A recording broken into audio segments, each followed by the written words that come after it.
curated these panels. So we've had 2 panels so far. We've had a panel on voice in performance and a panel on Vancouver dance aesthetics. And this panel today is on theatre and performance in Canada. So we're discussing the state and stakes of contemporary Canadian theatre and performance, taking the aesthetic pulse of the work being produced on stages and in storefronts and on streets across the country, as well as the critical response in print and online to that work. And our starting point for our conversation is a recent book by the Toronto-based playwright, director, filmmaker, and Club PuSh Curator-in-Residence for 2016, Jordan Tannahill. It's this book. It's for sale outside, along with Age of Minority, a collection of Jordan's plays. In Theatre of the Unimpressed, In Search of Vital Drama, Jordan recounts his year-long quest for vital, risk-taking performance in this country and internationally, and why, more often than not, he didn't find it. We brought together a group of critically opinionated academics and theatre professionals to debate Jordan's conclusion on what ails Canadian theatre today, as well as his prescriptions to fix it. So I'm just going to introduce our panelists in turn and then turn it over to them. They will each speak for 7 to 8 minutes. Jordan will offer a response, and then we'll open things up to questions. On the far left, Karen Fricker is assistant professor in the Department of Dramatic Arts at Brock University. Her monograph, Making Theatre Global, Robert Lepage's original stage productions, is forthcoming from Manchester University Press. She is co-director with Charles Batson of the Circus and Its Others research project, part of the Montreal Working Group on Circus Research. And very much looking forward to Le Milliard tonight, I think. Karen is a professional theatre critic and the founding editor-in-chief of Irish Theatre magazine. She has reviewed and broadcast for The Guardian, Variety, The Irish Times, BBC, RTE, and the CBC. You can read the work of her Brock Theatre criticism students at darkcritics.com. Karen will be followed by Sylvain Schryburt, next to her, on her right, who is a professor with the University of Ottawa's Department of Theatre, where he mostly teaches theatre history and performance analysis. A past member of the editorial board of Revue Jeu and Neworld Theatre, he has published a history of Montreal stage directing and has written articles on topics such as Quebec theatre's Americanness, the writings of French-Canadian theatre practitioners, and Quebec theatre institutions. In 2014, he acted as commissioner for an interactive exhibit on the stage director André Boissard. His most recent work focuses on the international theatre field and the networks of theatre festivals in Europe and North America. And Sylvain has actually been here for more than a week, attending the festival. Next to Sylvain is Nikki Shaffeeullah, who is a theatre facilitator, performer, director, and researcher. She is editor-in-chief of alt.theatre, Canada's only journal examining the intersections between politics, cultural plurality, social activism, and the stage. Artistic director of the Amy Project, an arts education program for young women in Toronto, and a lead artist with Junglie's Theatre. Her Master of Fine Arts thesis, Staging Diversity, a decolonial praxis of intercultural feminist theatre creation, won the 2013 Canadian Association for Theatre Research Award in Intercultural Theatre. She has taught performance at the University of Alberta, Department of Drama, and has been recognized with the Next Fest Emerging Artist Award and is one of the Alberta Council for Global Cooperation's Top 30 Under 30. And finally, to my immediate left, Marcus Youssef, whose dozen or so plays, many of which investigate questions of cultural difference and otherness, have been performed at major festivals, including this one, and theaters and school gymnasiums across North America, Australia, and Europe. Selected awards and nominations: a Governor General's Award, Rio Tinto Alcan Performing Arts Award, Chalmers Canadian Play Award, Arts Club Silver Commission, Vancouver Critics' Choice 3 times. Marcus is artistic director of Vancouver's Neworld Theatre. He sits on the city's Arts and Cultural Policy Council and co-founded the East Vancouver production hub, PL, Progress Lab 1422. He has served on the faculties of Concordia and Capilano Universities, teaches widely, and is a Canadian Fellow to the International Society of Performing Arts. Karen. Thank you, Peter. Thank you so much for the invitation to be here. This is actually my first visit to Vancouver and to the PuSh Festival, and that is very shocking given that I'm from Los Angeles. I'm currently based in what we like to call the GTHA, the Greater Toronto and Hamilton area, which is a moniker that we use to include those of us who live in Niagara. I've only lived in Canada for 3.5 years, and so my perspective on these questions is quite international.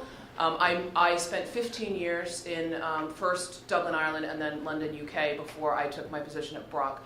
So I have a kind of a broad perspective on these questions and an emerging knowledge of Canadian theatre. And I was really, really pleased to read Jordan's book because I think it's really a nifty, lucid, and very readable account of a certain moment in Western Anglophone theatre practice, and this is my major point, a moment that is already in the process of passing. And so my question is, what comes after the theatre of failure? Jordan, for those of you who haven't read the book, and I encourage you to do, articulates a philosophy that takes, I quote, the specter of failure as a primary aesthetic and conceptual departure point. He calls this the theatre of failure, building on the work of the Canadian theatre maker Sarah Garton Stanley and the British scholar Sarah Jane Bales.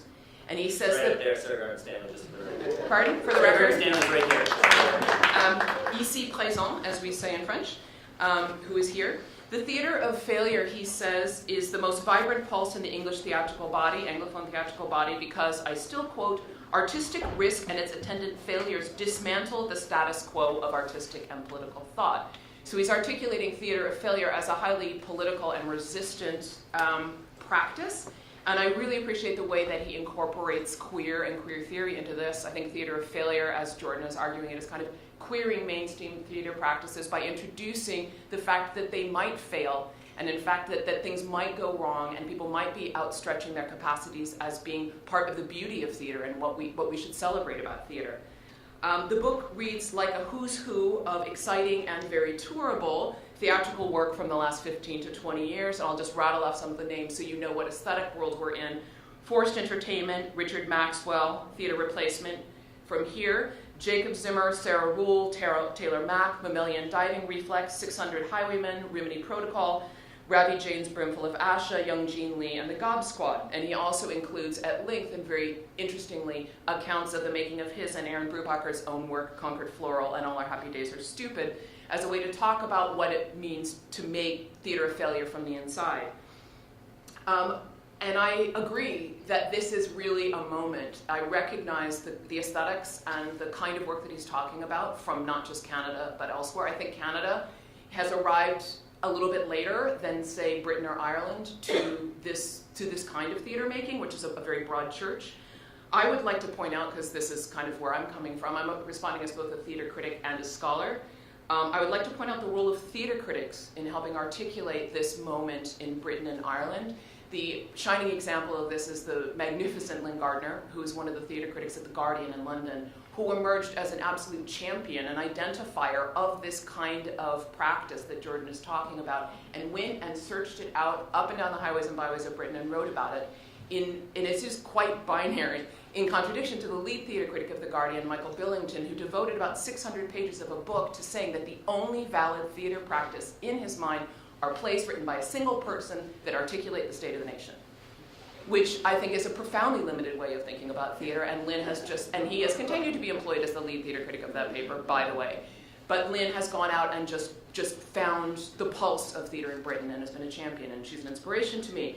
In Ireland, Peter Crawley, the theatre critic of the Irish Times, who's a younger generation, he was once my student, I'm a little proud, embraced wholeheartedly the post-dramatic, the participatory, the intermedial, and the queer, as seen in the work of Theatre Club, Philly McMahon, who I would call the Jordan Tannahill of Ireland, Louise Lowe's and New Productions, with an abandon matched only by that, luckily, of the artistic director of the Dublin Theatre Festival, Willie White, so that the aesthetic that Jordan is talking about is now very much part of the mainstream of theatre practice in Ireland. In the UK, the blogosphere has emerged as a site of experimentation with the form and structure of theatre reviews in a way that I think really echoes and enables engaging with the kind of work that Jordan is talking about. It's a really, really exciting site for critical practice at the moment. And for me, a big passion is seeing that happen in Canada as well, because it's frankly not. And I think a lot of that has to do with the fact that this country is so big and it has many theatre centres. But I think blogging has such a role to play in engaging with alternative theatre practices that are becoming the mainstream, And part of my passion is seeing how the academic sector can be involved in enabling such blogging practices. When Concord Floral, Jordan and Aaron's piece, is announced in the programs of the 2016 Magnetic North Festival, whose programmers are here, and in the 2016-17 Canadian stage season, for which congratulations, I think we can say that the theatre of failure has arrived in the mainstream. You have arrived, and congratulations. It has been embraced as a centrally important feature of contemporary Canadian theatre. So my question is, what happens next? In Ireland, I have to say, and this is a bit of a bummer, but the moment of the post-dramatic and the participatory is a little bit past, and they're kind of in a plateau, trying to figure out what comes next. And because these things are secular, there is a renewed focus on the literary, on storytelling, and on narrative. So perhaps that's what we're going to see when this moment plays itself out. A related question I have, and I think that's where I'm going to need to finish, is where training and education comes in all of this. And this is actually a really direct question that I hope that you can engage with, Jordan. What is the role of the trained or even virtuosic actor in the kind of practices that you're talking about? You argue that virtuosity, and I'm quoting here, is not banished from the theatre of failure. In fact, a rigorously constructed aesthetic and conceptual framework is often what renders the presence of the amateur, the chaotic, the unreconciled so potent. We are provided a considered framework on which the chaos can be seen and considered. So there's a sophisticated argument there that part of the excitement of theatre of failure is that something might actually go wrong. But I think you're also arguing that it is a kind of a cultural staging of what it means to fail. And it might take a lot of skill and prowess in order to stage those moments. I do note that a lot of the performers that you work with do not come from a traditional training background. You work a lot with youth from the community. When you made All Our Happy Days Are Stupid, it was a lot of your friends and people who might be professionals from totally other fields. And so I'm just wondering, and obviously I'm defending my livelihood here as a theater educator, where does training fit in your model? Do you think that how we approach training and education in this country needs to change? Is it part of the problem? And you quote the literary manager of the Royal Court Theatre in London, Chris Campbell, worrying about a theatre school industry and creeping professionalization of the industry, theatre school churning out grads who want roles in the industry. And I'm worried by Chris's worry, because shouldn't we be turning out educated young people who want to work in theatre? Like, what's the alternative there? I find his position, frankly, kind of baffling. I know in the book you were making a point about dramaturgy specifically, but there is a larger question that I want to ask about where high performance training and education fit in a model for Canadian theatre going forward. So that's what I have to say. Thank you. Thank you, Karen. Can you hear me properly? You're an art hack to follow. As you may have noticed, English is not my first language, so I'll try to be as precise and not mumble too much. I was both very flattered for the invitation and quite scared, to tell you the truth, because I feel as if I'm an imposter, because I do not know much of English language theatre in Canada. I've been living in Montreal for the past 20 years, where I've been a theatre critic and going to see mostly francophone plays.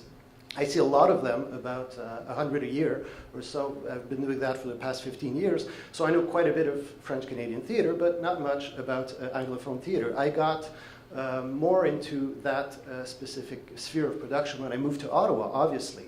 But then I have a confession to make.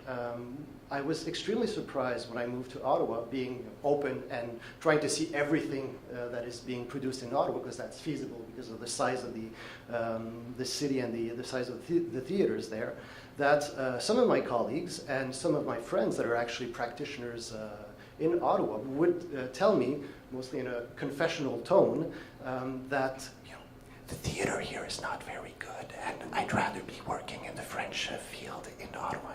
And I was extremely surprised. So obviously, being the risk taker that I am, I went to see a lot of plays, and I have to tell you that I felt that they were sometimes right.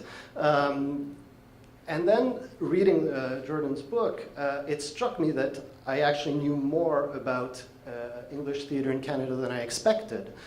Because of what? Because of what you mentioned, because of festivals.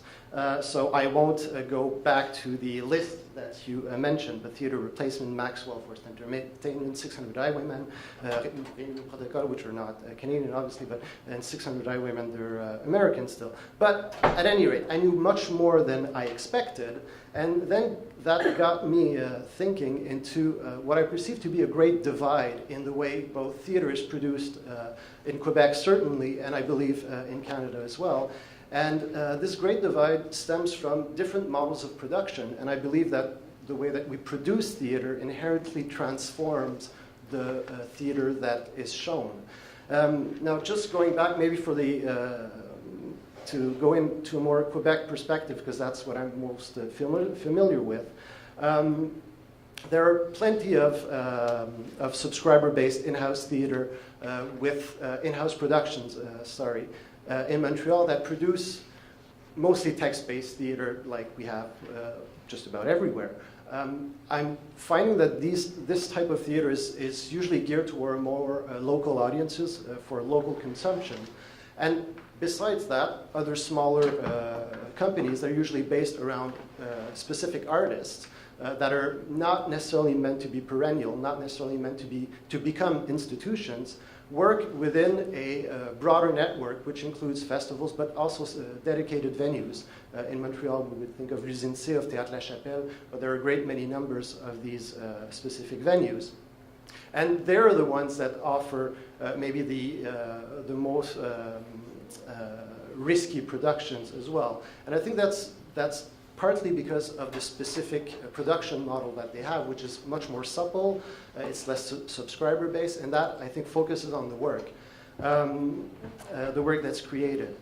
Now, in terms of festivals, I'm always fascinated to see how come a work from Canada and a work from France and a work from Germany, or a Francophone work, an Anglophone work, an Italian work, relate to one another, and in a programming become coherent in a larger ensemble where Canadian work can actually have, well, sort of discussions, I guess, artistic or aesthetic discussions with other work. And that to me is something that's quite fascinating, and I've always wondered what it is about these works that make them sort of coherent and work within the same international space. And it has obviously nothing to do with aesthetics, which is why I'm not so sure that the moment in time that you're describing, it may be so, but I think that if you look a bit further than that, there's still an overarching element that sort of binds all these types of production together, but it is not aesthetics. It is neither the theme nor means. Some of them these shows can be extremely poor, others can be extremely rich and have large scenographies or whatnot. But I think that ultimately what links all these shows and what makes them maybe more interesting, and for both the spectator and usually critics as well, is the fact that what they actually engage in is basically trying to define what is theater per se, in the sense that wait a minute, I'll have a drink, I'm sorry. I'm a bit nervous, I'm sorry. And the idea is that I find that these work tend to try to define what theater is at this very moment. And it's always ephemeral, in the sense that they're saying that, I'll give you an example. Works that would blind the spectator with a blindfold and walk them in the streets of Vancouver or Montreal, and then bring them to an open space and tell that spectator, that blindfolded spectator, dance, for instance. And what these types it's been here presented here at PuSh, which is giving that example. And what basically these works are saying is that theater can be this. Theater can be that experiment that we offer to the public. It can draw this very ephemeral line in the sand that will eventually, if not necessarily, be crossed over and drawn a little bit further else. And what I find about work in festivals is that they basically define not only what theater is today, but what theater can be.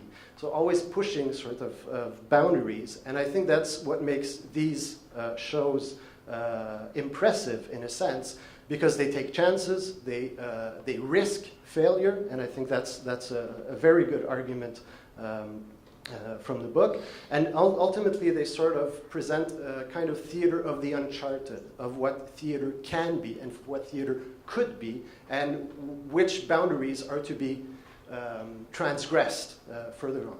And I think this type of theater is specific to those festivals and dedicated venues that partake in that more international sphere. And I think that is what, for me anyway, impressive theater is. And that's usually why I go to see these shows. If I have one quick minute, do I have? Okay. I looked at numbers as well, because I'm always interested in the notion of spectators. Darren O'Donnell, that you quote in the book, had a very interesting say about audiences, talking about local audiences that were there mostly for glittery shows, and the art aficionados. And that is a concern of mine. Who goes to see the theater?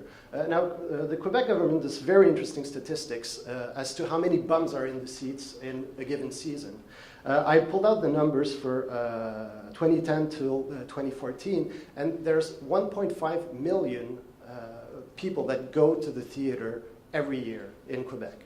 1.5 million out of a population of 8.2, that is actually fairly good. In terms of occupancy, it's 72% of all available tickets for theater shows are sold, which is fairly good. Well, I mean, 1.5 million, it's not nothing, right? It's a real big number. But the thing is that when you think of that theater of the uncharted, a festival theater, how many people do they actually attract out of that 1.5 million? The festival I'm most familiar with, which would be Festival Transamérique, draws in about 25,000 of those 1.5 million spectators, which is a tiny, tiny, tiny drop. So when I talk about the great divide within the local theater field, it also divides the audience in a way, because they don't necessarily see the same shows, and it tends to be a very closed-in type of offer for theater, and not very open to other audiences. I know it's a major issue, but anyways, so I'll stop here. That's it. Thank you.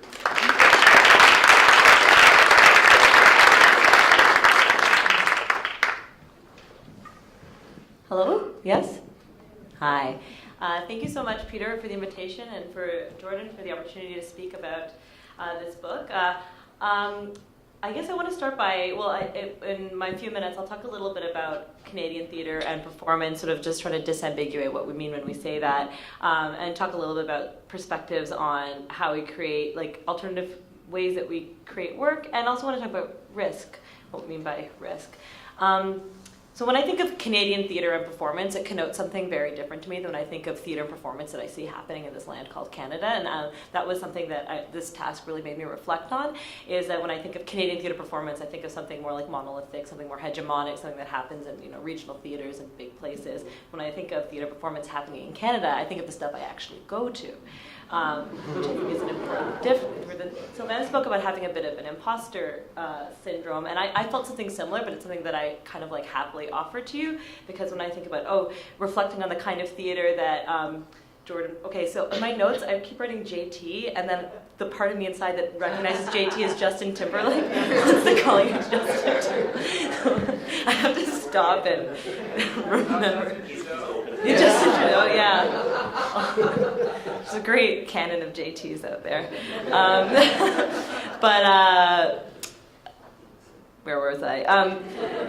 Thinking about the imposter complex. The very reason that I don't go to some of the things that I thought that I wouldn't be able to criticize on is like worth drawing attention to. I often know if I'm going to pay more than $20 for a ticket, it's usually out of obligation, or because it's really, really stunning, or because I got a comp and I'm not paying. But otherwise, I'm seeing things that are happening in a very different context. And I think for me, like in my still early development as an artist and as a theater writer, I've gone through a bit of a journey in the past past few years where I've just been like really like sad and cranky about Canadian theatre, and now I just sort of do what makes me excited. And so for me, a lot of the work that I do is with what I guess we call like community engaged arts, and I worked with professors and improviser for years, and the kind of things that aren't really the stuff that's happening, that's like consuming a lot of resources, that's only, you know, that's excluding a lot of voices. I'm just not doing that anymore, and it makes me a lot happier. And I think that's really worth underscoring, because it makes me think of what Karen's talking about, this moment, and maybe the moment is happening now, because maybe that's happening actually in like lots of different places, and I think it's just me, but it's happening at a wider scale. I was recently at a meeting of different companies that we were there because we're all accessing this particular funding stream, and for most of the companies there in Toronto, it was companies that were accessing this money to find different ways that they can engage with communities and really diversify their audiences, and they all had different prerogatives for being there. For some of them it was genuinely, we need to, you know, really think about who we're talking to, we're in this neighborhood, are we connecting with those people? For others it was like, we have to put more bums in seats. And then I was there with a company that is, you know, with Jumbly's Theatre, where we're like community engaged arts, and we have to sort of hold that label because that's how, you know, we are categorized through funding bodies or whatever, even though, you know, I try to not think about those streams. And it was just really funny to see these companies that are sort of in their sort of like 101, 201 stages of thinking about community engagement that other kind of artists use as their core work.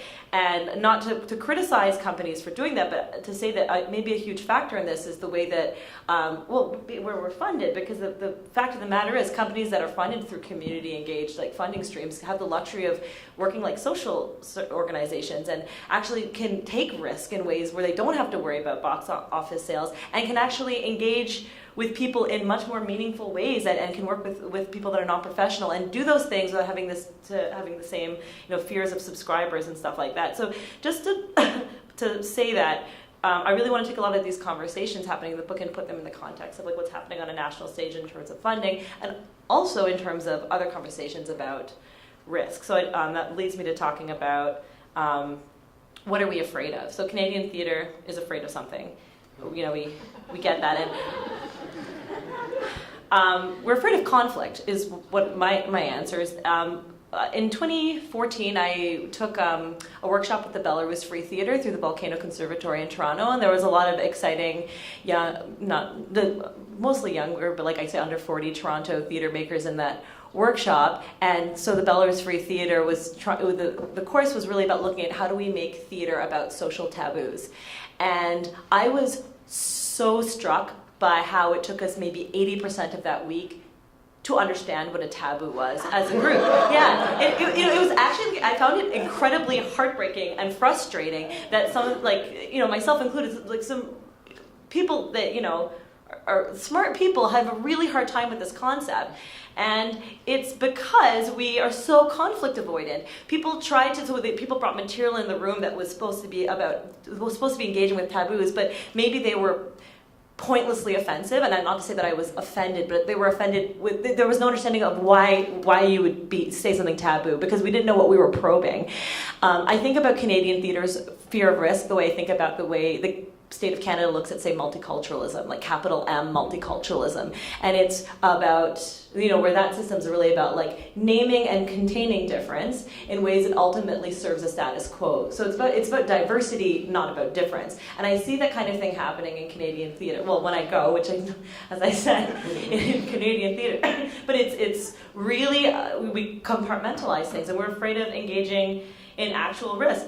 I just want to say that in that workshop, I feel like the only time someone actually did anything taboo was when one person brought in a piece of material that she wrote where she didn't actually have her 4-year-old with her, but she explained very carefully that it was supposed to be performed with her breastfeeding her 4-year-old, which she does in real life. And I was like, okay, that was the closest thing I felt like we got to talking about taboos. And someone else talked about talking about residential schools. They didn't talk about residential schools. They talked about talking about residential schools, and if we did that in a meaningful way, that could be taboo. And maybe now that as a nation we're shifting with our consciousness about when we think about colonization and residential schools, even that's less taboo because it's been avowed by the mainstream. But theater should not need something to be avowed by the mainstream before it engages in that level of risk-taking. So yeah, just to say, this is, you know, relates to how we are as a society and how we talk about risk and how we talk about difference and how we're afraid of probing things that need to be probed. The last thing, I guess I'm probably running out of time, right? I have no concept of how much time I've taken. But the last thing I want to talk about is what kinds of risk we're taking. And I really appreciated in the book talking about like really moving away from the well-made play and like seeing the well-made play and everything else as being a binary, and that binary shouldn't exist. And so that, the book encouraged me to think about risk-taking in terms of ideas being put on stage, like talking about the taboos I just said, and also in terms of artistry, what we think of as artistically excellent. And I think we should always, as artists and art consumers, be challenging ourselves to think about why do we think this thing is artistically excellent? What are the mechanisms that have informed why I like this thing? Like that's always a good exercise in life and in artistic audience, being a good audience member. But also I think that in order to really take risks, we need to be thinking about taking risks in terms of our artistic relationships with each other. And that really brings me back to thinking about how I feel that art makers that are really thinking about creating with communities in dynamic ways. So I don't just mean people that are doing like community engaged work, but also like professional theater makers that realize that, to make the show really strong, they're going to cast a non-professional because they best fit the role, or just any kind of ways that we're thinking outside of the hierarchies that we learn in theater school or in bigger houses and things like that. And pushing how we conceive of our artistic relationships is really where that risk happens and really where those taboos happen. I think about last year, I participated on this project called Train of Thought, which does anyone know what I'm talking about? It started in Victoria, and it went to PEI, and it was this traveling group of anywhere from 20 to 40, the number changed, artists from across the country that were doing intercultural artistic work in their home communities. And so it was a 2-month trip, and there was probably 90 organizations involved. It was a very, very intense thing, and there was a lot of art making that happened and showing of work. But also what happened was that people who were from anywhere from big cities to small indigenous communities, 18 years old, 75 years old, were eating together and sharing rooms and traveling on trains together and really pushing how we related to each other and really forced to look at the differences that both intersect, come in inside and outside of our artistic work. And projects like that really force us to look at our relationships and why we opt in and out of certain artistic relationships, why we opt in and out of certain ways that we relate to each other, how that informs the work that we're creating. And I think that risk-taking in artistic relationships is really what is maybe what will push that next frontier of theater that's impressive. The very last thing I'll say is about criticism, because that was what the invitation was to talk about. So,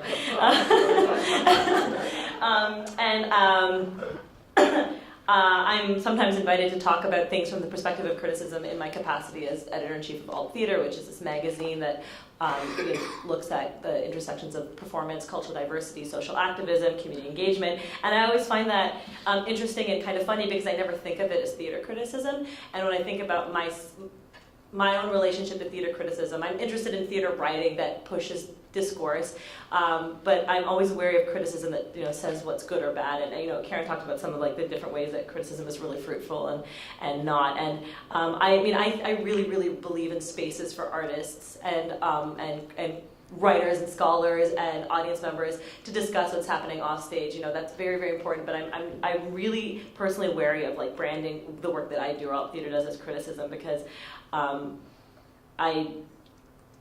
this is sort of coming out of a conversation that happened last year at the CATR, at the Canadian Association for Theatre Research, where we had this big conversation about what the merits of theater criticism can be. And I remember really leaving that feeling validated that I'm really more interested in what people are tweeting or posting on Facebook or saying about a show, because I'm interested in I'm interested in going to see a piece because I'm interested in the genealogy of it. I'm interested in how it was created, and with whom and why, or what community it's trying to speak to. And I don't even care if it succeeds or fails and what it's trying to do, as long as I sort of have an assessment of those, an interest in what those goals are. So I think I want to personally supplant criticism with thinking about just discourse in a much broader and warmer way. And I think for me it's important to sort of conflate those categories as what's theater criticism, what's theater writing, what's theater discourse. And we need more and more spaces to reflect on these things. But I personally want to move myself away and maybe encourage others to think more broadly about what we mean when we talk about criticism. So good times. Thank you.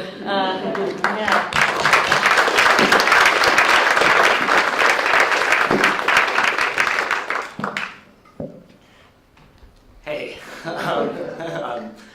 Yeah, I'm Marcus. I do remember that the festival is trying to remember to acknowledge that these activities are taking place on unceded Coast Salish territory, so I'll just put that out there briefly. The Tsleil-Waututh, everybody must know by now, Tsleil-Waututh, Musqueam, and Squamish, right, that was the one I was forgetting. So I would like to acknowledge that.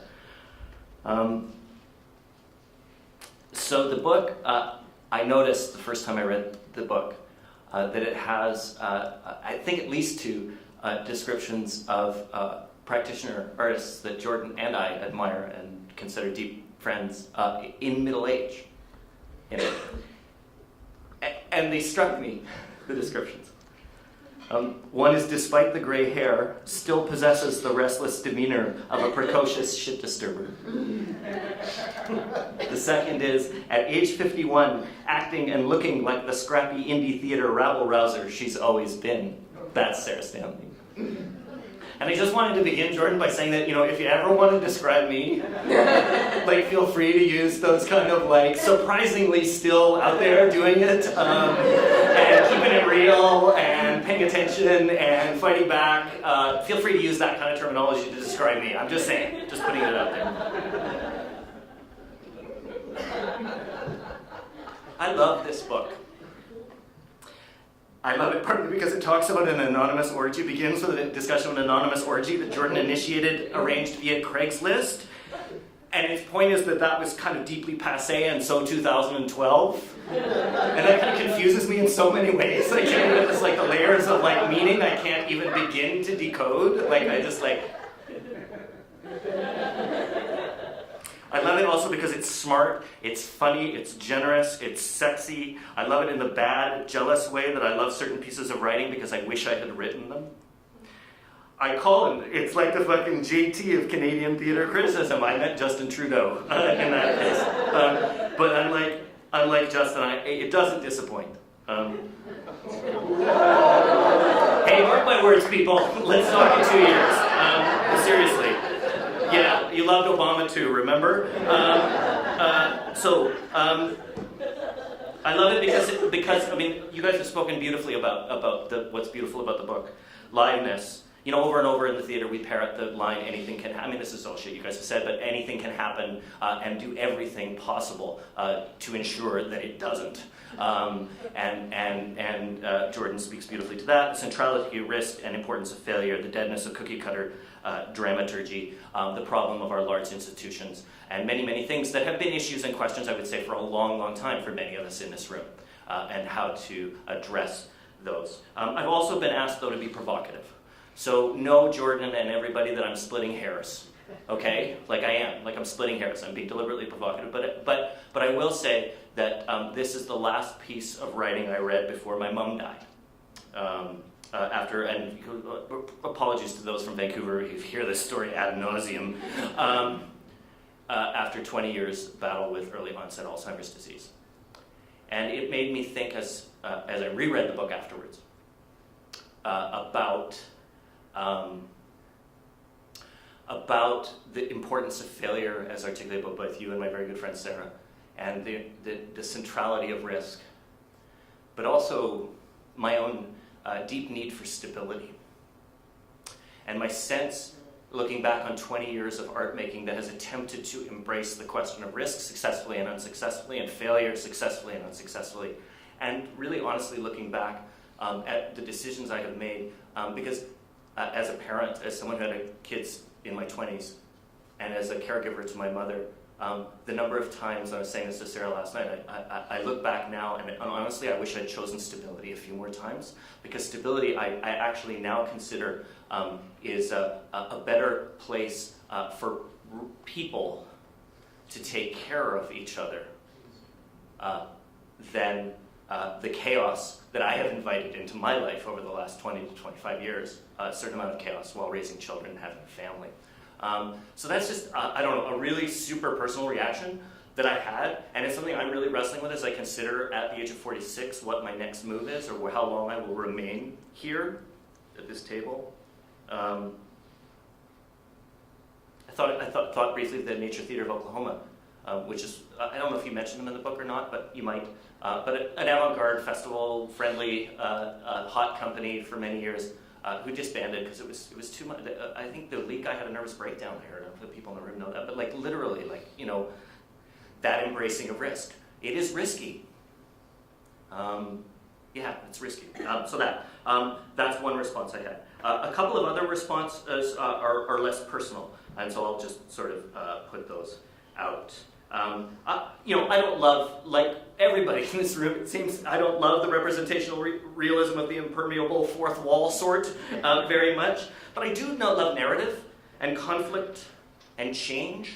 And I do see many formal devices and cliches, as many formal devices and cliches in the post-dramatic canon as I do in traditional narrative drama. And Sylvain alluded to this, I think, a little bit, and you guys did too. But I think it's important for me to recognize that in this context.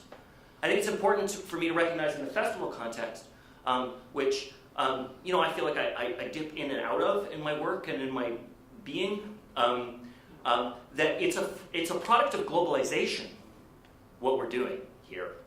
And there are many amazing things about that. Norman, you've done this incredible thing. You've opened up my work and many of our work in this community to influences that we just never would have had, and markets, and sorry to say the word market, but markets that we never would have had. At the same time, I do think that there is also the, you know, the same danger that's anywhere in globalization, which is sameness.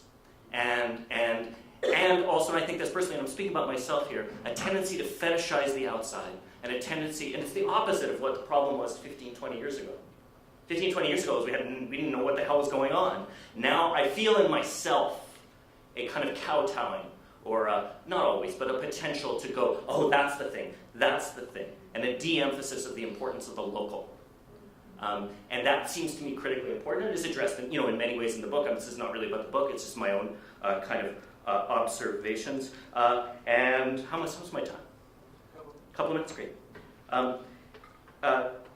I don't experience, at the moment particularly too, because I'm a bit depressed and having insomnia, but I don't experience social media as an entirely liberating or interactive space. I just don't. I've seen some of the criticism you guys do and the exchange, and I think it's beautiful and amazing. It makes me anxious. We've been processing as a community some very important and, you know, honestly, 2 decades later, questions around diversity or inclusion that, you know, kind of make me insane to even look at. But we've been processing those on social media a lot lately here in Vancouver, and I think in Toronto to some extent as well.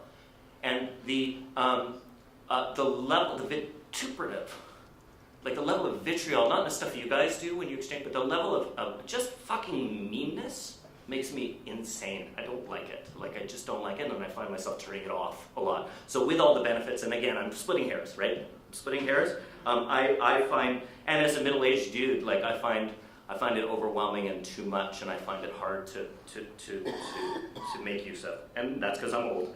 I remember sitting on a panel with Sarah Stanley at Magnetic North a few years ago, and her talking about all the shows we were making, many of us were making, that put ourselves and our relatives on stage as a last gasp attempt by kind of the theater to preserve the idea of a human being with a body, like as a person, as something with a body. And I kind of dismissed it because I was like, my kids are teenagers, I'm not going to make them sound like pathetic, you know, or like desperate like that. But now I think you're right.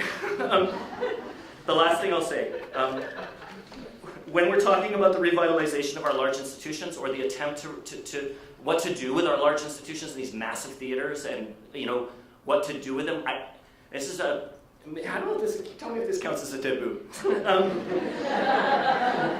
I'm not sure it does, but I was doing a show at a large regional institution, an experimental show that they, you know, relatively experimental show that they, you know, to their credit, attempted, you know, wanted to program. Didn't sell many tickets, but, you know, whatever. And I had a great conversation with the woman who runs that theater, saying, we want to do a hive, which is like this installation thing that many of us in this room built, and she said, well, we can't because of the union contracts. And there's a thing we're not talking about, which is, and it's because it's fucking scary to talk about, which is how our large institutions are hemmed in by their union contracts. Yes, I do. Is that true? Yeah, that's not bad. Ding! I got 2 points. Awesome. And the last story I'll tell is on that is we just made a show. It was in the second week of the festival called Leftovers. We had a lovely man who was, he had to do one fly thing in the entire show. He was with us the entire time. We were in the theater for 2 weeks at $50 an hour. And, you know, I couldn't help but thinking as he sat outside smoking and walked out, you know, like, holy fuck, what is this that he's doing that? I also spent quite a bit of time with him outside as he smoked, and I didn't. At him telling me how he managed to, you know, still paying off his mortgage, he managed to raise 2 kids as a theater tech in Vancouver, and was still here. And that's where I'll finish, because that's a taboo thing and it's a real thing, and it's about the neoliberal period we're in, and it's about what we can do, and I don't know, all those kinds of things. I will say, just rolling back to risk and stability, I had meant to say, and I think it's related, the last thing of like the biggest threat this community, local community, faces as artists is the loss of everybody in their 30s and 40s. And that's because they have children, and it's too risky to live here. You know, and that feels like a hugely critical issue, because, you know, you guys are fucking awesome, but we lose something when we lose people, all our practitioners in their 30s and 40s. Probably happens less in Toronto, but it's certainly happening here. I'll say.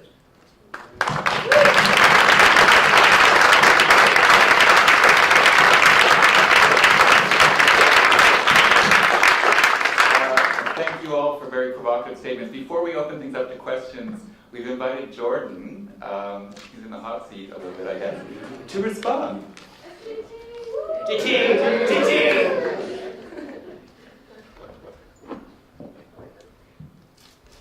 First of all, thank you so much to all 4 of you. It's an incredible honor. I was joking with William Ellis, who I run Video Fag with, he's down here, that writing the book felt a little bit like writing my master's thesis. And I think this might be my thesis defense, maybe. Should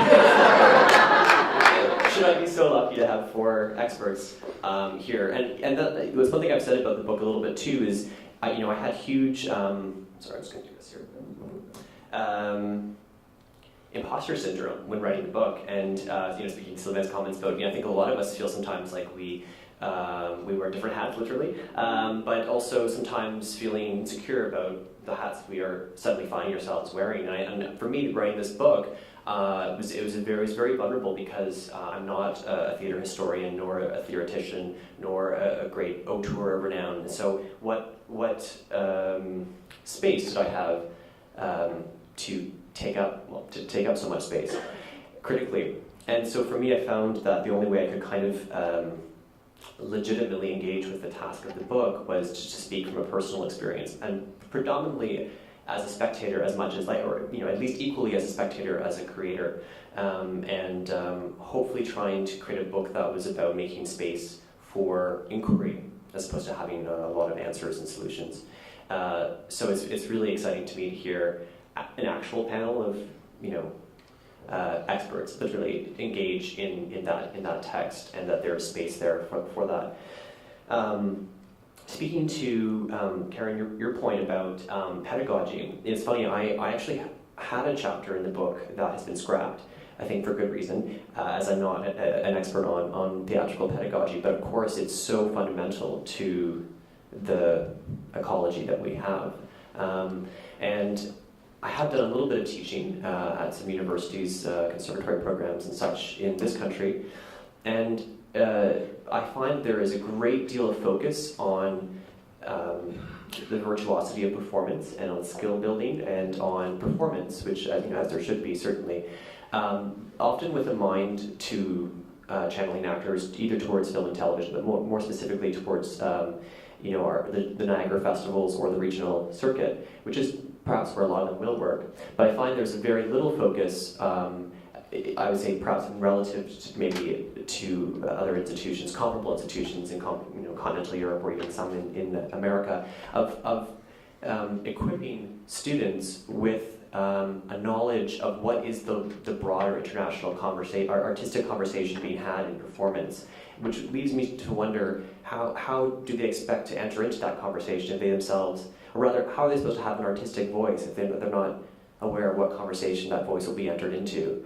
And I found very, very, very skilled young artists we're so hungry for just a little bit of exposure to some of the companies we've spoken about,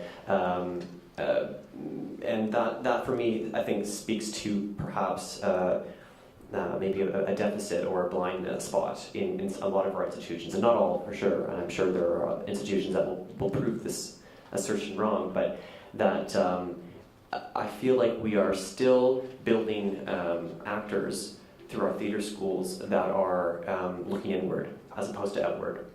And also, I was really inspired by, among other schools, the Gießen School of Applied Theatre in Gießen, Germany, which has produced exceptional theatre makers, including Gob Squad, Rimini Protocol, Shishi Pop.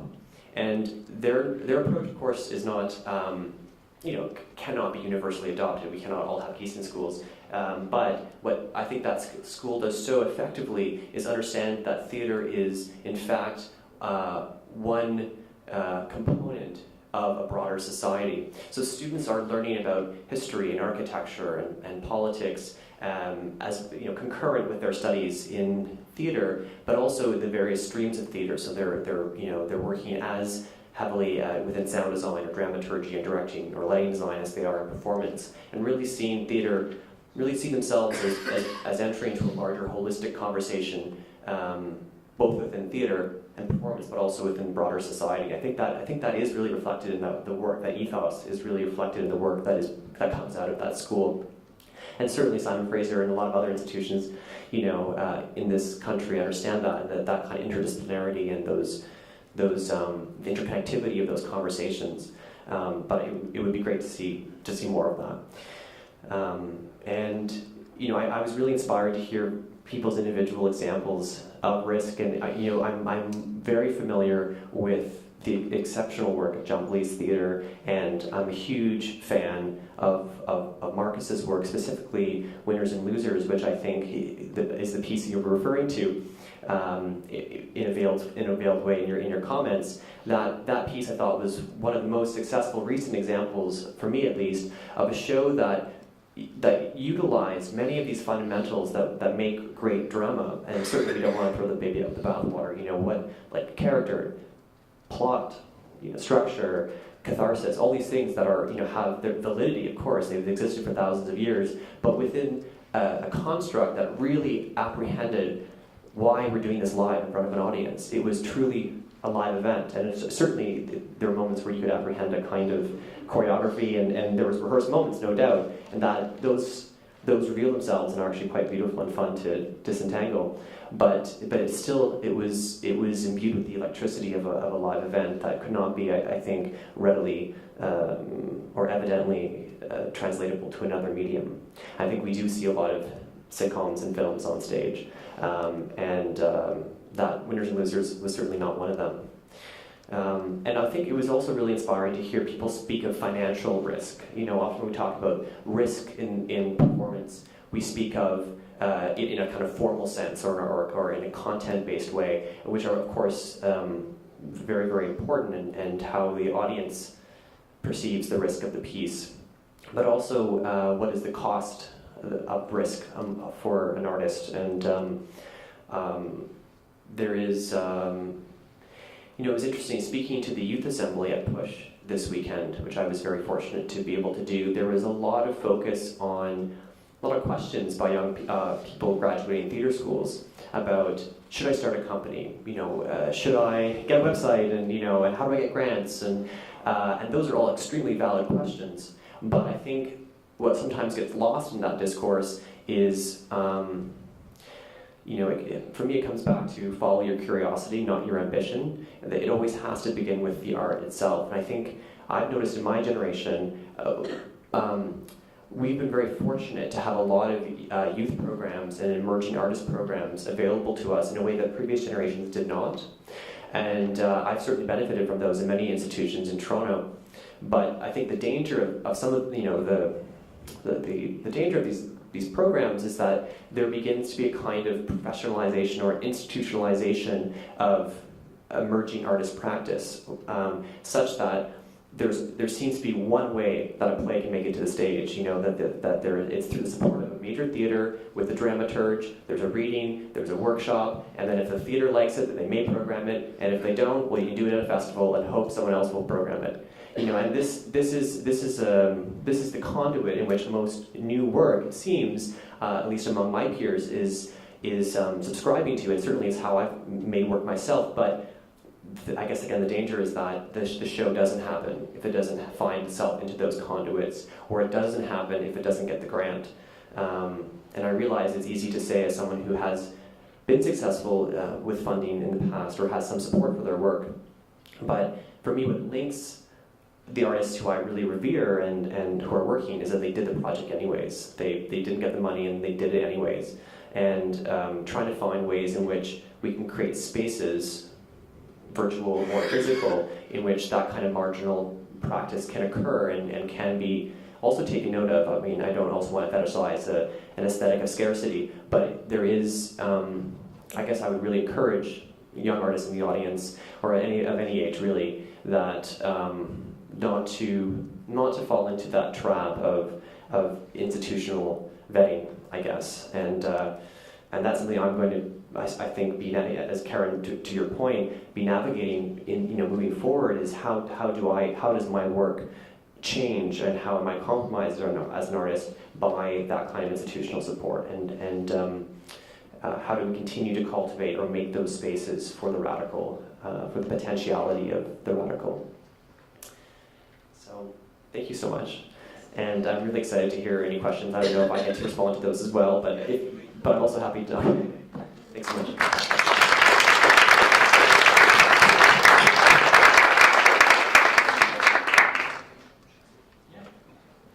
So we're going to open things up to questions, and I should just say we're video recording things, so if you can speak loudly, I will repeat the question just so that we can make sure that we get it. But I open the floor now to questions. Yes? Can I speak from here? Yeah. Sorry, we have a mic. Oh, we have a mic. Here we go. Thank you. I'm from the Netherlands, from Amsterdam. I'm a theatre critic, I suppose, writer, also with a non-traditional background. I used to be a business reporter for many years. Nikki's last remarks really resonated with me because I think it's very important. You talked. I think you mentioned you called it you're more interested in the geology of any show you've watched. I think it's much more important that we write about how a show comes about, that we create space for creators like you and Jordan to explain what they're doing, what they're trying to do, what they're trying to achieve. So that takes the form of interviews, of going to rehearsals and describing the process taking place there, which is a risk in itself for makers, by the way, letting somebody in to write about that. But I think it's very important. But there is no, I mean, I don't know about Canada, but the norm in the Netherlands now is just reviews of 300-400 words with this, accompanied by this horrible star system. And I think it's totally useless. It doesn't give audience members the information they really need. Where should I go? What's interesting work?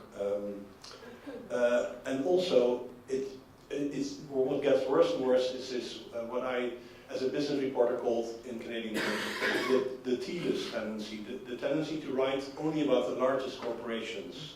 So theatre writers, confronted with this ever-decreasing space for their writings, tend to write about only the established practice and not about the sort of stuff you're making. So I think that's really important to note. Thank you. Yeah, thanks for that.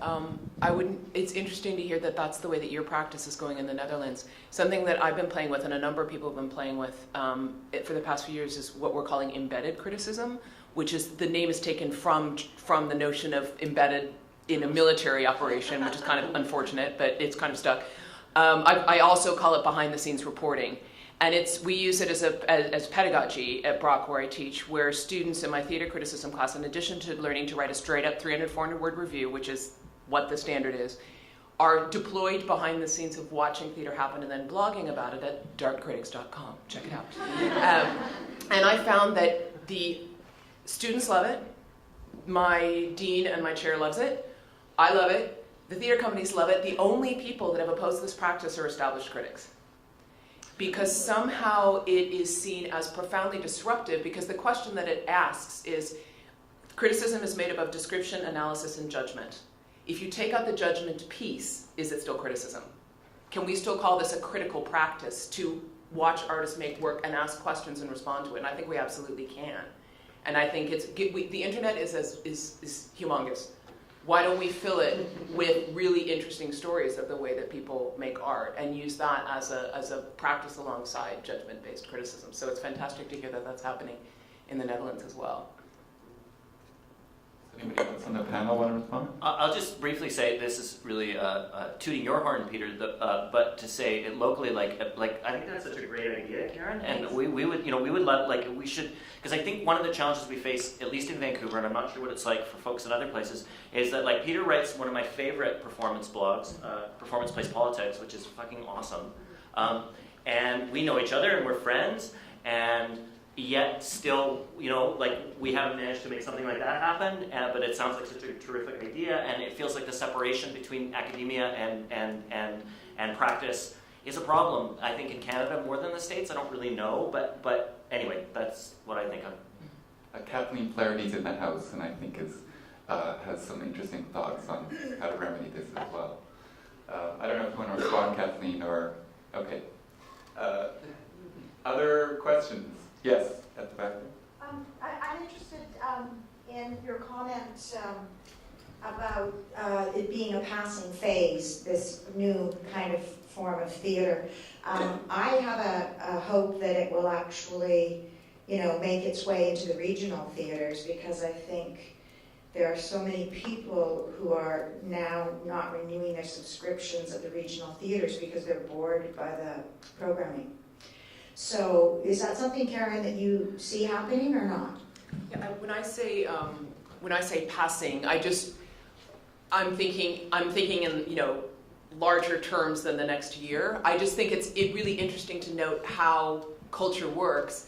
That exciting practices that are alternative, if they are genuinely accessing something that's important that isn't being said and being expressed, will become the mainstream. And I think that Jordan responded. I appreciated your response to that as, well, what are my responsibilities now? How am I now have the big megaphone, right? How am I going to respond to that? But absolutely, I would I would like to differentiate between kind of a certain mode of making that I would call the post-dramatic mode, which I think is something that I see moving through quite quickly, and the ethos that Jordan is articulating of the notion of the potential of failure, the taking of risk, the engagement of communities other than the kind of stuff that Nikki was talking about, that I think is something that I think has there's a lot more potential for that to spread and be engaged with in Canada for sure. Just because ultimately, like, I think those principles or those values can be practiced in any form, right? Like whatever the form it strikes me as, and even because I like to sit in a room and write, like I like doing that. But the same question is demanded in some ways. I think when you're sitting in a room and writing, like I think potentially. And just to say too, I think we've seen throughout history, like avant-garde practices are they find their way into the mainstream within usually a 30-year cycle, right? So like what Anne Bogart was doing with the CD Company is now fairly mainstream. You'll see it at Stratford, you'll see it at on Broadway. Techniques or practices or even post-dramatic aesthetics. We'll find. I mean, it's been happening since Brecht. There will be a mainstream or main stage, these practices, and I think, as just pursuit of Karen's point, that it's actually more about a sort of a long view of a sort of an ethos. For me, in which I'm encouraging institutions not to believe that the only financially sort of viable way of sustaining real estate, theatrical real estate, is by underestimating the capacity for their audiences. And we've seen this time and time again, where certainly outside of Canada, and not even outside of Canada, in the French, in the Quebecois scene, there are subscription series that are very vital. That with pillared companies that would be, I would say, considered at the cutting edge of what is considered international performance. And I would say to some extent, you've seen that artistic directors will come in and will revitalize a company, and sometimes there will be attrition initially in subscriptions and stuff. But if there are many examples in which companies have been revitalized programming-wise, and I would probably cite Canadian Stage as one example of that. Matthew, I do cite it in the book. Matthew Jocelyn's tenure at Canadian Stage, there was attrition initially in subscriptions. He is accessing new audiences, more cross-disciplinary audiences with his work. Those subscriptions are more buoyant now than I think maybe even than they were when they inherited the company. I have to check back on those stats, but they're certainly solvent. And so I think I think it's a myth that the only way, and especially now that during the post-credit crisis, where everyone's really sort of digging their heels in and really shoveling out the Hollywoodization of like these sort of film adaptations of plays and musicals and stuff on our stages. I think it's a myth to suggest that's the only financially sort of solid way of programming a company. So it's kind of a broader view. And I would say also just quickly about Nikki's point about accessing new communities. That to me is also, as I'm sure many practitioners in the audience would agree, is really a huge frontier that's still drastically under sort of utilized, I suppose, or under-realized in terms of accessing new risks, new audiences, new material. Like I just think that of course our theaters continue to be so lacking in diversity, and part of it is also the how shallow some of the critical discourse is, speaking about criticism, around this kind of work, as you said, kind of really seeing community engaged practice and professional practice as these two remote islands onto themselves, or in which companies who do engage, or artists even who engage in these practices, may only do so in a kind of shallow way, that there isn't a kind of embedded investment, year after year after year investment in these communities, and that there's what is often a show is only the tip of the iceberg that we see. I think a great show, at least, it should be the tip of the iceberg. What is a whole process, a whole engagement that is unseen below the water. And I think we can feel that sometimes when we see the tip of the iceberg, we see the show. Sometimes we can sense the shows that are only skin deep, that engage with other communities, and versus those that have that giant iceberg below them. And so just a quick point, I realize that's a bit tangential, but in terms of talking about the ways in which risk and new frontiers can be, activated, that's definitely a huge point. If I may add just a quick example, what I found that's very interesting, it's been happening for, I guess, 5 or 6 years now, is that both in Montreal and Quebec City, you see large institutions that have been around for 50, 55 years, large subscription base, close to 80% of their spectators are subscribers. And they started doing co-productions with extremely small companies that you would usually see in obscure little venues, but they're usually up-and-coming directors, and they ask them to tackle major works. Now, I find that to be very interesting because they start mixing production models, but also aesthetics. And so it's sort of a commercialism. So everybody benefits from that in the sense that the institution has a renewal of their aesthetics. It's usually good for their public image as well, and it gives access to major stages to artists which are not necessarily able to access these places. And it also gives them access to a large subscribers base. So it mixes the audiences as well. So you see, that started happening about 5 or 6 years ago. So I think that is a way where more avant-garde productions start permeating what one could consider more mainstream type of production. So I think it's happening on different levels. Okay.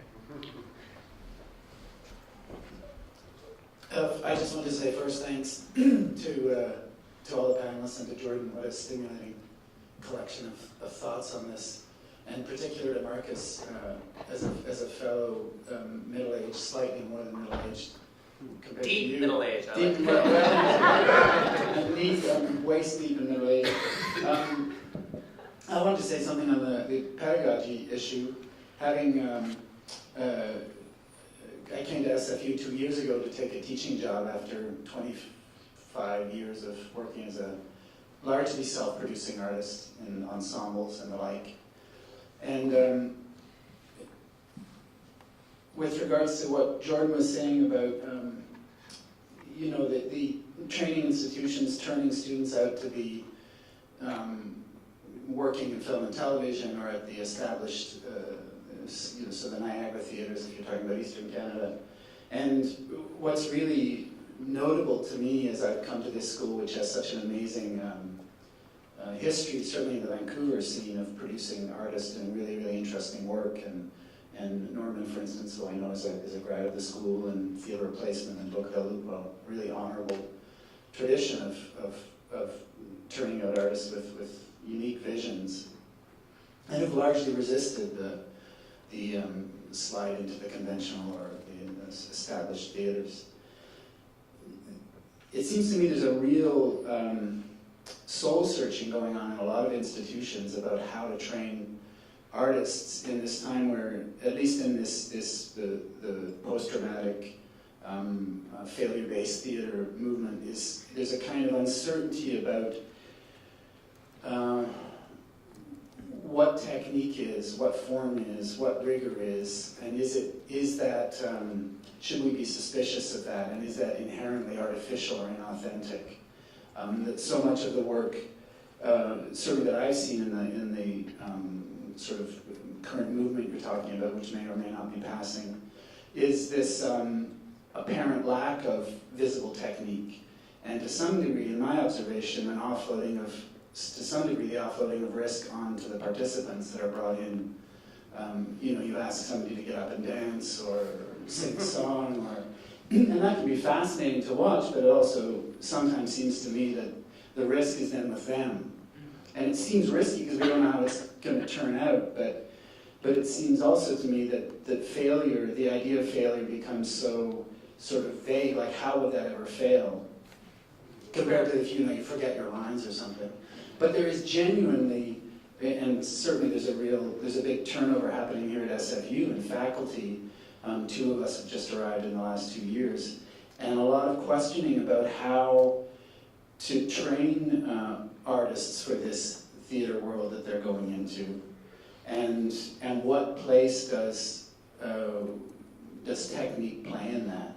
And that we get young students coming in, some of whom have seen that work and know that's what they want to do and are impatient with the idea of that there's any technique to learn, and others who've never seen it and want to be film and TV actors, and we're rabbing on at them about they should go and see stuff at PuSh. But I know that it's not just at this school. I know the University of Calgary right now is trying to rebuild their program, and so I think there's a real desire to figure out how to train young artists, but there's also a kind of uncertainty about how to do it in a way that you're actually giving them some, God forbid, set of skills that they can go out there and use if they choose to do something else. Yeah. And your question reminds me, I'm sorry, Karen, that I didn't address that question you asked earlier about that very thing. Essentially, is the place for rigor and virtuosity and training of the performer, among other creators within the piece. And I really want to emphasize that I believe in that one wholeheartedly, the importance of that, and that it's not like a race to the bottom of failure, but it's that for me it's just to kind of parse out some of the complexities of the argument in the book, such as that talking about we talk about liveness, how we seek liveness in vital theatre, and so but what is that? What do we mean by that? And so I talk a little bit in the book about it. We talk about the specter of failure, the fact that a live event at least holds the possibility that it'll totally fall on its face, that it won't work that particular night. Otherwise, we might as well be watching a film if it's all been set and the air has been sucked out of the piece, right? It's just being done by rote. But there are many directors, many artists who apprehend this and use their skills to great effect for that very reason. Just one example, for instance, would be an Irish director, Jason Byrne, who's directing very conventional, into quote unquote, very well-made plays, beautiful plays, very well plotted and structured. But just as one example of his practice, he doesn't set blocking. So actors, the very best, finest actors in our country, night after night, rediscover the play. So it is, and maybe it'll be very similar to the way they did it, 5 or 6 other times. But it's at least allowing for the infinite variables of that given night to actually play upon them.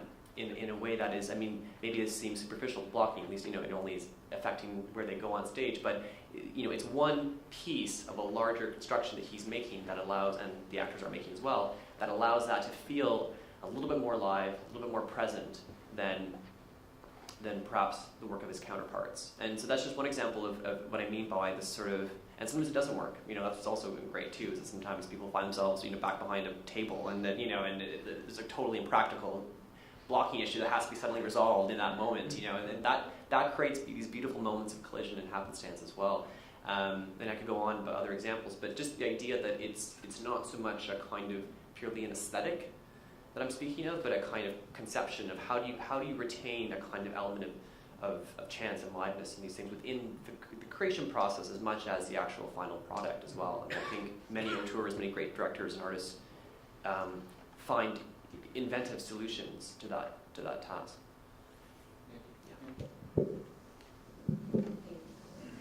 Yeah, and just to add on to that, also beyond the ability to take risk and to fail, there's also the element of reviving and preserving joy. And I think about the part of the book where Jordan talks about growing up with theater and loving theater and then falling out of love with it. And that made me think, because that's not dissimilar to my experience as someone who grew up in and around Toronto and did theater training things in the community when I was in high school, and I had that route to theater where, and I thought about it when reading that. I thought, well, what did I fall in love with? I fell in love with the craft. I fell in love with performing and creating. I fell in love with the spectacle. I certainly fell in love with the ephemerality of theater and that as a discrete thing that happens in this mode. And I fell in love with the community that's created through those processes. What I didn't fall in love with is 2-week rehearsal periods. I didn't fall in love with grant applications. I didn't fall in love with hierarchies. I didn't fall in love with systems that made me feel excluded based on factors of my identity that didn't allow me to have the same access to resources as other people did. I didn't fall in love with any of that.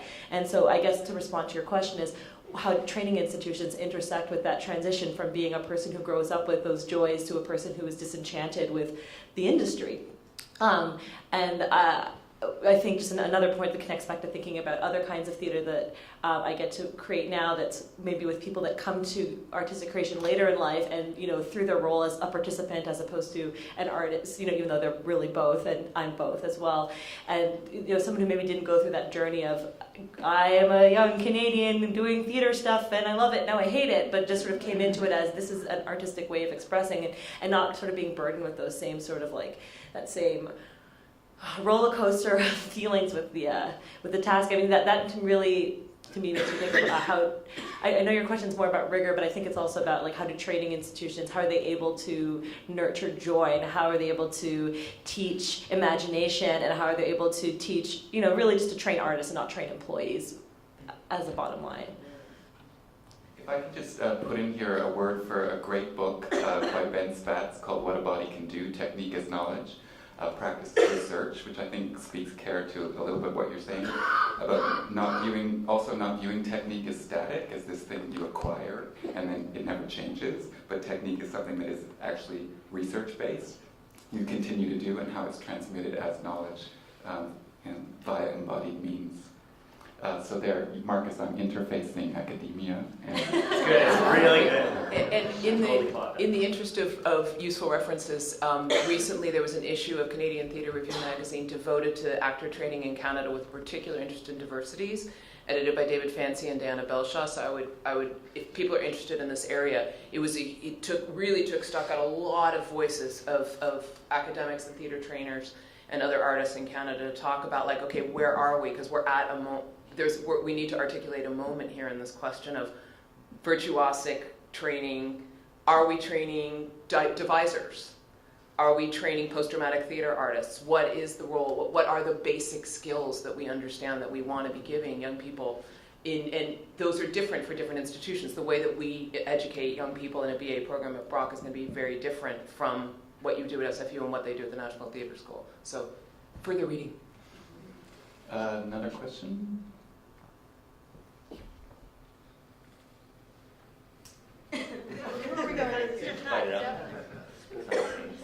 Hi, I'm Mary Van Gogh. I just want to thank you for your fantastic panel today. It's very moving. I'm 60, so I'm late middle age. Well, it's okay. I guess. What other choice we have? Anyway, so many things came up today. One, simply though, I feel like I've been around this one for so long. 35 years ago in the 80s, making theatre in Toronto, I came from Halifax also, a very strong regional base. We talked about theatre that engaged new audiences, we talked about failure, we talked about risk, we talked about getting rid of the regionals who only did late 70s, early 80s, mainly all British and American plays. We wanted to make Canadian plays happen on our stages. That was the huge thing, right? And we worked. And, you know, there are now a few more Canadian plays getting done, but the energy through the 80s into the 90s and continues has come, a lot of the energy has come from performance-based or devised or whatever you want to call it, groups of young theatre makers who have made their own. And they're not necessarily going out to a playwright, they're making their own stuff and they're creating sometimes wonderful work, sometimes terrible work, but it's definitely the aesthetic that's, or the mode of work that's now dominating, which is great up to a point. But what I see is that we have never really nurtured our Canadian playwrights to the point where we have an established place for them to go. Like, it's interesting you talked about Michael Billington. Yeah, he's working in a world where the established playwrights have a place to be. In this country, I find that what happens is you playwrights go through these kind of, hot playwright for 5-10 years, and then we're gone. They are not, maybe, I got cut off. Did I talk too long? Was I pressed to turn on? Okay, whatever I did there, it happened. So I think we have to look at that because there are some wonderful voices that had their moment and then they just have no place back in because the regionals are actually less progressive, in my opinion, than they were 30 years ago. We used to complain that they did, Brecht did Shakespeare. Now I wish they would do Brecht and Shakespeare. Because they're doing a lot of, American film remakes or things like that.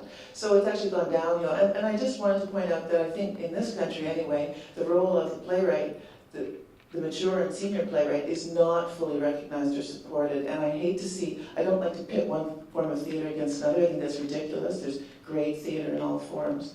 But I do think that in our swing to be more active and innovative and reach new audiences and blah, blah, blah, that we're not forgetting the beauty of the very skilled single voice who can also bring tremendous weight and insight and power to our stages. And I just put that out there because I think we have to keep that as part of the mix in this discussion. Thank you.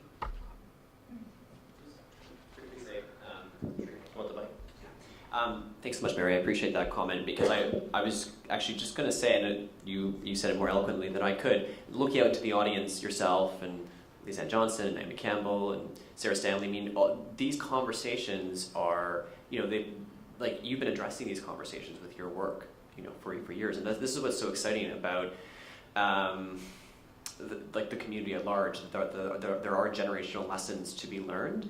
And I think we actually do a very poor job in our country at transference of knowledge.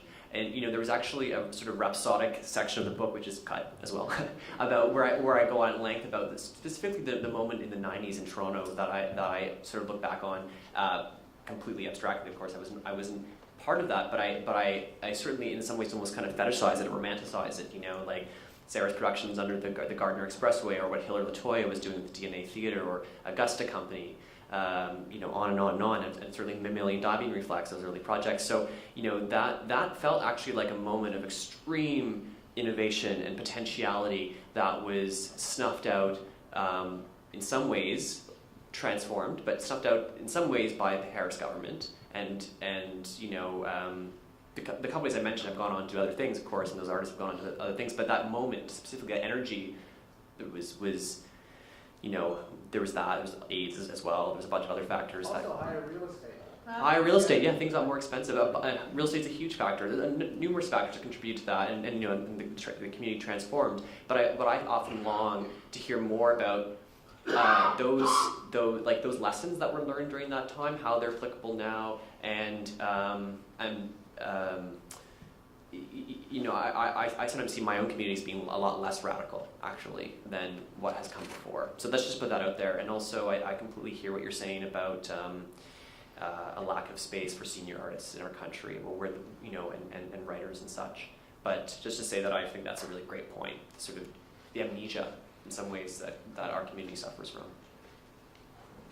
Just jump in on that quickly, just to say, I don't know how many folks read Ron Barry's unbelievably great keynote speech the other day from the the Fusebox Festival in Austin. But one of the things he talks about is the lack of the record and the lack of the writers in residence. Like, Norman, you know, the writer in residence for the festival in some ways, you know, like that idea is, I think, a great idea. I think one of the great services of your book, Jordan, is that it has provided that record, at least for this moment in time, as you talked about, Karen, and that's critically important. You know, Kendra, like we had a moment, and I think it's passed in a way, like as a community here, as our generation of makers here, not as well known because we're not from Toronto, but really, yeah, and it was a collaborative moment, and it is still going. It's a collaborative moment, but I have kids early. Everybody's had their kids lately, so they're very busy. But yeah, but those moments come and go too. And one of the things I feel like I always say when I'm in context of speaking or mentoring, which I do a lot of, is to talk to groups about how our response to the institutional model that did not include us, that did not make us welcome, and you know, it really didn't. It played its cards close to the chest. It did all those things. Our response was to start all these companies. And your response, and what I say to them is kind of what you're doing, Jordan, I think in some ways, which is like, can your response to us be the same response we had to them? And I don't think so, right? Like, it has to be something else. Like, because we've sucked up the air out of a certain kind of model now, I think. Just to say, in terms of respecting the extant canon of Canadian drama, which is so young, relatively speaking, I just like to celebrate great ideas when they have them. The Factory Theatre in Toronto this year is doing a season entirely of modern and contemporary Canadian classics in stripped-back productions. But these are plays that are only 15, 20 years old. And it gets over this kind of, and it's a syndrome I recognize from other countries as well, a playwright who gets one big production and then the play just never gets done again. And to revisit plays like Banana Boys, Bombay Black, which I would never seen staged before. What a great opportunity to see how these plays are still breathing. Sorry. Yes. Coming up soon. You know. My first play, I was like, holy fuck, I'm old enough for a revival. Yeah, no, I appreciate that. Also, I think that we can also bring this around to education, because I just think we in the Academy should teach more Canadian plays.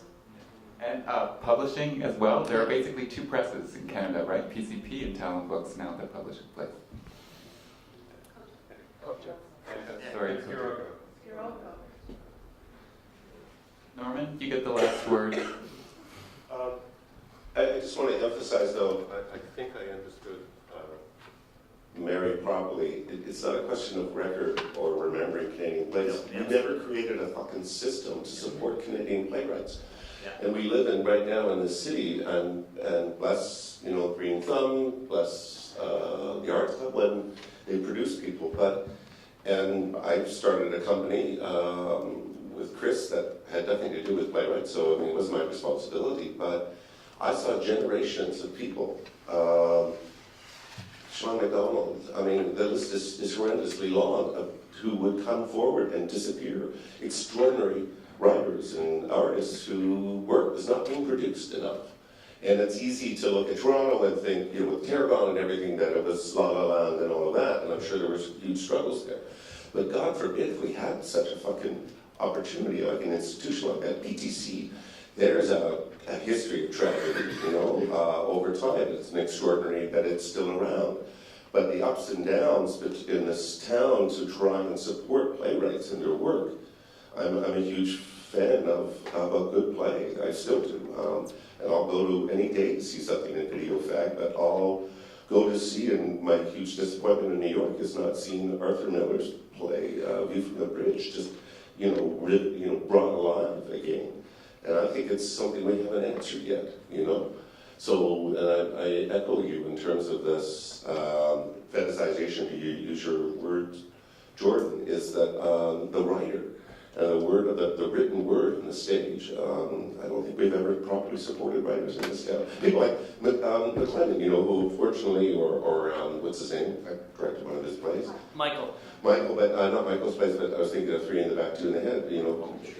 Jason went on to film, to try and kind of have stability and to make a living, and children and all of that kind of stuff. So I don't know if that time has passed or whether it'll renew again. And I think, frankly, the larger institutions have a huge responsibility and a record to answer for to have not done that. The Playhouse Theatre Company in this town, no resident, really, truly resident writers. And I'll always defend, the relationship of Bill Miller to Morris Pennage, in that Morris wrote it, he staged it. He could have done it with more playwrights in terms of that kind of loyalty, but that was something that really changed him as an artist, to have that place where he could do the work again and again and again, not rehearse it again or workshop it again and again and again, but actually put it on the stage and produce it again and again and again. This is back to your statement, Jordan, around do it. Like, it is absolutely necessary to do it regardless of whether you find all the appropriate conditions or not. So I welcome that in this new Canada Council model, that this question of institutions and their role as regionals or whatever they are, that we start to talk and define that again, not as a set of programming boxes, but actually an impulse of responsibility to the ecology of what theater is in this country. And large institutions are the places where playwrights should be supported on a fulsome and ongoing, sustained way.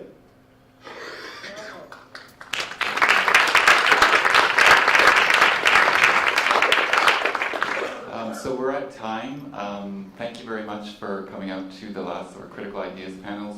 If you want to see more of this kind of thing happen, which we hope to continue, make sure you tweet, blog, do whatever. Go to the video once it's posted and send it as a link elsewhere, because we are keen to keep this kind of critical discourse going in the city and send it out to the rest of the country and globally. Please join me in thanking our panelists.